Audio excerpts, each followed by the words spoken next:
Economic forum సదస్సులో పాల్గొనేందుకు Davos వెళ్లిన సీఎం రేవంత్ రెడ్డి ఘన స్వాగతం లభించింది. స్విట్జర్లాండ్లోని జూరిచ్ విమానాశ్రయంలో సీఎంతో పాటు మంత్రి శ్రీధర్ బాబుకు ఎన్ఆర్ఐలు స్వాగతం పలికారు. పుష్పగుచ్చం ఇచ్చి శాలువా కప్పి సన్మానించారు. ఈ నెల 18 వరకు దావోస్ లో వరల్డ్ ఎకనామిక్ ఫోరం వార్షిక సదస్సు నిర్వహిస్తున్నారు. 3 రోజుల పాటు జరిగే ఈ సదస్సులో సీఎం రేవంత్ రెడ్డి రాష్ట్రానికి పెట్టుబడులను ఆహ్వానించబోతున్నారు.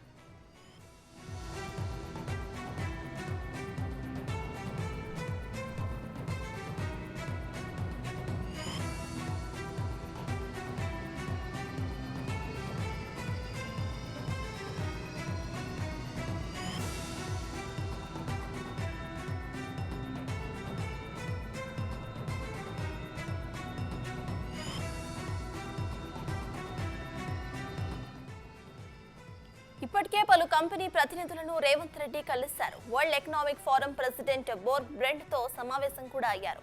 తెలంగాణలో పెట్టుబడులకు ఉన్న ప్రతికూల పరిస్థితులపై వివరించారు. రాష్ట్రంలో ఏర్పడిన కొత్త ప్రభుత్వం వివరాలను వరల్డ్ ఎకనామిక్ ఫోరం చీఫ్ కు తెలిపారు. తమ ప్రభుత్వం పెట్టుబడిదారులకు అన్ని రకాలుగా సదుపాయాలు కల్పిస్తుందని రేవంత్ రెడ్డి వివరించారు.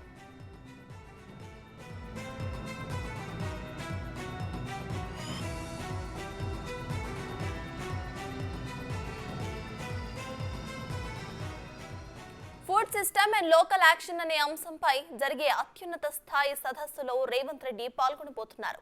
రైతుల జీవనోపాధిని పరిరక్షించేందుకు వాతావరణానికి అనుగుణంగా సాగే వ్యవసాయాన్ని ప్రోత్సహించే అంశంపై ప్రసంగించబోతున్నారు. ఆ తర్వాత ఆర్టిఫిషియల్ ఇంటెలిజెన్స్ పరిశ్రమ వర్గాల ఏర్పాటు చేసిన డెవలపింగ్ స్కిల్ ఫర్ ఏఐతో మాట్లాడబోతున్నారు. ఇక టెక్ కంపెనీస్ తో పాటు ప్రవాస భారత పారిశ్రామికవేత్తలను కూడా సీఎం కలుస్తారని తెలిపారు.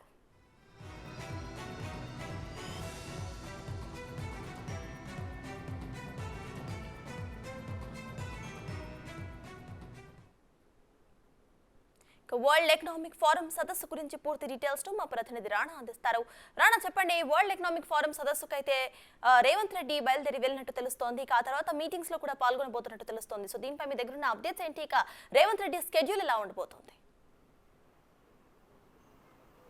నిన్న డైరెక్ట్గా ఢిల్లీ నుంచి కూడా ఆయన దావోస్కి వెళ్ళిన నేపథ్యం దావోస్లో అక్కడ ఎన్ఆర్ఐలు ముఖ్యమంత్రి రేవంత్ రెడ్డికి ఘన స్వాగతం పలికారు. అక్కడి నుంచి కూడా రోడ్డు మార్గం ద్వారా ఈ వరల్డ్ ఎకనామిక్ ఫోరంలోకి ఆయన సదస్సుకి ఆయన పాల్గొనడం జరిగింది. అక్కడ మొదటగా WEF ఎవరైతే చైర్మన్ ఎవరవుతున్నారో ఆయన్ని కలవడం బోర్గ్ బ్రెండర్తో కూడా ఆయన సమావేశమయ్యారు. దాదాపు గంట పాటు కూడా ఆయనతో సమావేశమయ్యారు. తెలంగాణలో ఉన్నటువంటి అనుకూలతలపైన కూడా ఆయన పూర్తిస్థాయిలో కూడా చర్చించినట్టుగా తెలిసింది. దాంతోపాటు ఆయన ఒకటే మాట మాట్లాడడం జరిగింది. ఇది వరల్డ్ ఎకనామిక్ ఫోరం ప్రెసిడెంట్ ఎవరైతే ఉన్నారో బోర్గ్ బ్రెండర్తో ఏదైతే ఇప్పుడు వస్తున్నటువంటి పారిశ్రామికులందరూ కూడా పర్యావరణం పైన కూడా పూర్తి స్థాయిలో కూడా అవగాహన ఉండాలి. ఎందుకంటే పరిశ్రమలు నెలకొనే ముందు పూర్తి స్థాయిలో పర్యావరణం అనేది దెబ్బతినకుండా ఉండాలనే ఉద్దేశంతో కూడా కంపెనీలు పెట్టాలనేది కూడా ఆయన ముఖ్యమంత్రి రిక్వెస్ట్ చేసినట్టుగా మనకు సమాచారం. దానిపైన కూడా ఆయన స్పందించినట్టుగా తెలుస్తుంది. దాంతోపాటు ఎక్కడ కూడా పర్యావరణానికి కానీ మిగతా సంబంధించినటువంటి బయటికి కూడా ఇబ్బంది లేకుండా ఉన్నటువంటి పరిశ్రమలు తెలంగాణ స్థాపించడానికి అనువైనటువంటి ప్లేస్ అనేది కూడా ఆయన చెప్పినట్టుగా తెలుస్తుంది. దాంతోపాటు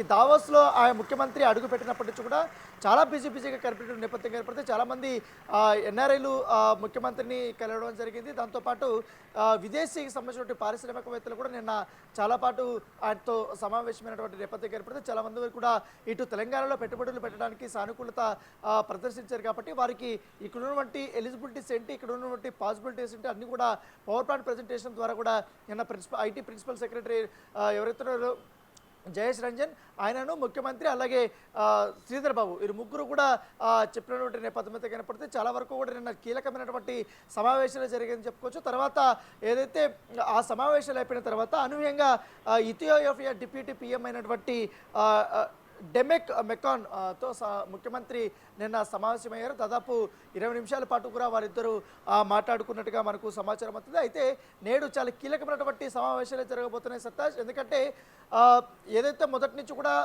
ఇటు ముఖ్యమంత్రి దావోస్ పర్యటన దేనికోసమైతే ఒక లక్ష్యంతో వెళ్ళారో ఆ లక్ష్యం ఇవాళ నెరవేరే అవకాశం ఉంది. ఎందుకంటే అంతర్జాతీయ అతిపెద్ద కంపెనీ అయినటువంటి ఇవాళ CEOలతోనూ అలాగే వాళ్ళతో COOలతో కూడా ముఖ్యమంత్రి ఇవాళ సమావేశం కాబోతున్నాడు. ఇవాళ మొత్తం ఇట్లా విస్తరించే పనులు కూడా IT హబ్ని ఇతర జిల్లాలకు కూడా విస్తరించాలి. నిర్మించాలన్న ఆలోచనలో కూడా ఇటు గవర్నమెంట్ కూడా ఉంది. దానికి తగ్గట్టుగా హైదరాబాద్తో పాటు హైదరాబాద్ కంటే మంచి అనువైనటువంటి ప్లేసులు ఇంకా చాలా ఉన్నాయి.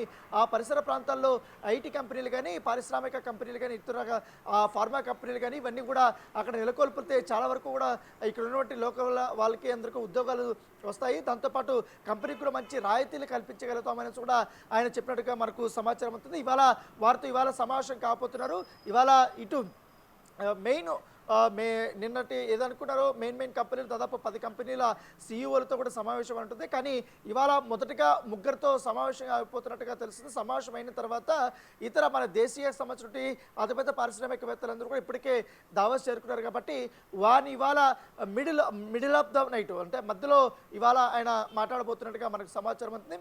ఇవాళ రేపు అనేది కూడా సీఎం చాలా కీలకమైనటువంటి సమావేశాలని ఆయన నిర్వహించబోతున్నారు. దాంతోపాటు అక్కడ జరిగిపోయినటువంటి డిబేట్స్లో కూడా ఆయన పాల్గొనబోతున్నటువంటి నేపథ్యం ఏర్పడితే చాలామంది పారిశ్రామికవేత్తలు దేశీయ అంతర్జాతీయ పారిశ్రామికలతో ఆయన సమావేశంతో పాటు ముఖ్యంగా ఏదైతే పెట్టుబడులు మౌలిక సదుపాయాలనే అంశాలపైన ఇక్కడ ఉన్నటువంటి వాతావరణం ఎలా ఉంది, గతంలో మీరు ఎదుర్కొన్నటువంటి ఇబ్బందుల గురించి ఈసారి అటువంటి ఇబ్బందులు ఏమి ఉండవు, ఇక్కడ ఉన్నటువంటి పూర్తి స్థాయిలో కూడా ఇక్కడ మీకు ల్యాండ్ ఇవ్వడమే కాకుండా ఇతర రాయితీలు కూడా మేము పూర్తి స్థాయిలో కల్పిస్తామనేసి కూడా ముఖ్యమంత్రి బృందం ఇవాళ పారిశ్రామికవేత్తలకు తెలుపబోతున్నట్టుగా మనకు సమాచారం ఉంది. సో ఏదైనా నిన్న ఎప్పుడైతే దావోస్లో ఆయన అడుగుపెట్టినప్పటి నుంచి కూడా చాలా బిజీగా గడిపినటువంటి నేపథ్యం ఏర్పడితే షెడ్యూల్ కూడా చాలా బిజీగా అయినటువంటి పరిస్థితి ఏర్పడితే అక్కడ ఉన్నటువంటి తెలంగాణ స్టాల్ దగ్గర ఉన్నటువంటి ప్లేస్లో పెద్ద ఎత్తున కూడా బిజినెస్ మ్యాన్లందరూ కూడా ఒక్కొక్కరు రేవంత్ రెడ్డిని వచ్చి కలిసి వెళ్తున్నటువంటి పరిస్థితి కనబడుతుంది.